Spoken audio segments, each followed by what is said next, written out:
So eto na nga mga Habibis, 5th wedding anniversary namin today ni Habi David.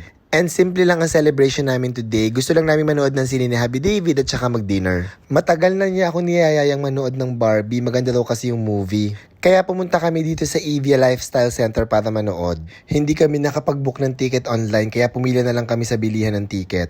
Eto naman pala talaga ang pinunta ni Habi David dito. Kuhanan ko daw siya ng video at magpo-post daw siya na parang si Ken. Pero yung totoo, Barbie talaga. Sabi ko na Barbie eh. Kinuha na namin yung free popcorn at saka iced tea namin. Gusto sana namin dagdagan ng hotdog sandwich yung kakainin namin. Kaya lang naisip namin, magdi-dinner nga pala kami after ng movie. Baby, binook ko yung entire cinema para sa ating dalawa lang. Kasi anniversary na. Ang bongga. Pero eme lang. Maaga lang talaga tayo. In fairness, ang ganda ng cinema dito sa Evia Lifestyle Center ha. Madalas kasi sa Southwoods Mall lang kami nanonood ng sine. At ang nakakaloka, 6 lang kami nanonood ng Barbie. After namin manood ng movie, pumunta naman kami ni Habi David ng Manila Pen. Nag-book ako sa Escolta ng dinner for 2. At maya-maya nga lang, nakarating na kami sa Manila Peninsula. Tamang-tama, gutom na kami, buti na lang buffet yung dinner namin. At buti na lang din, meron akong complimentary voucher ng dinner for 2. Nakatipid ako, char.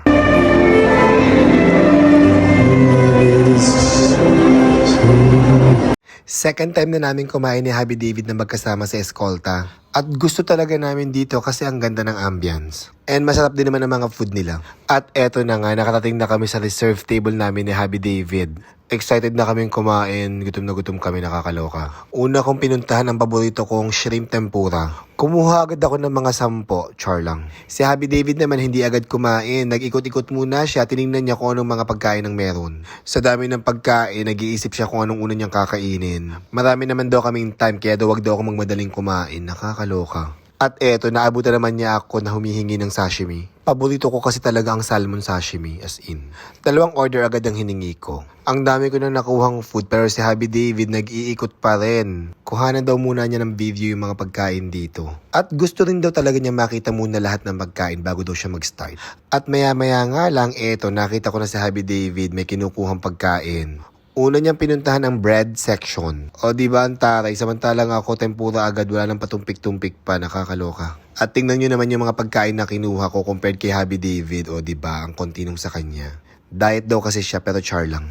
First round pa lang daw niya at meron daw siyang mga in-order na darating sa table namin maya-maya lang. Parang alam ko na kung ano yun.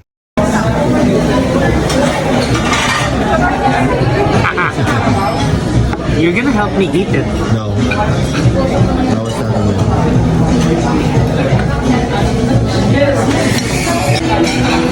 Sarap. Parang ang ganda ng pagkalutuan. Yeah, maganda. Sarap. Sarap. Ayaw mo? No. Gout? Yes. At tama ako, hindi pwedeng mawala ang crab sa kinakain ni Habi David. Yan kasi talaga ang paborito niyang kainin. Parang 4 na crabs at 4 na shrimp yung kinain niya. Sarap daw kasi. Ako naman nagpaluto ng stir-fry noodles. Mahilig kasi talaga ako sa pansit. Pampahaba daw kasi ng buhay yan, char. Or maybe because Chinese ako. Maya-maya lang, eto si Habi David nag-dessert na tapos umorder din siya ng latte. Ang sarap nga naman kasi kapartner ng kape kapag nagdi-dessert, diba? But wait, eto may pa-surprise sa amin ang Escolta. Thank you, Romar.